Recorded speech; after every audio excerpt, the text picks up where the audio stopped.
আচ্ছা, একটি ভগ্নাংশের লব ও হরের সমষ্টি 5 এবং বিয়োগফল 1, ভগ্নাংশটি কত? তার মানে কি, ভগ্নাংশটির লব ও হরের যোগফল 5 হয় আর বিয়োগফল 1 হয়, তাহলে এই ভগ্নাংশটা কত হবে? তাহলে আমরা ধরি ওই ভগ্নাংশের লব এক্স আর হর হলো ওয়াই। তাহলে লব এক্স, হর হলো ওয়াই, তাহলে ভগ্নাংশ কি হবে? ভগ্নাংশটি হলো এক্স বাই ওয়াই। এখন আমাদের যোগফল কি? এক্স ওয়াই যোগফল হলো 5 আর এক্স ওয়াই বিয়োগফল হলো 1। তাহলে কি, দুটো আমরা যদি যোগ করি কি হবে? ওয়াই আর ওয়াই কেটে যাবে, এক্স আর এক্স যোগ করলে 2x, আর 5 আর 1 যোগ করলে 6।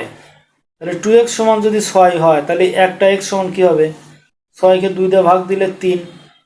তাহলে এক্স সমান যদি 3 হয়, তাহলে ওয়াই সমান কত হবে? এক্স আর ওয়াই যোগ করলে 5 হয়, তাহলে এক্স সমান হলো 3 যোগ ওয়াই সমান সমান 5।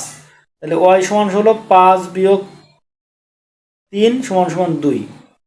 তাহলে এক্স বের হলো আমাদের 3 আর ওয়াই বের হয়েছে কত? 2। তাহলে 3/2 হলো আমাদের ভগ্নাংশ এবং এটাই আমাদের উত্তর।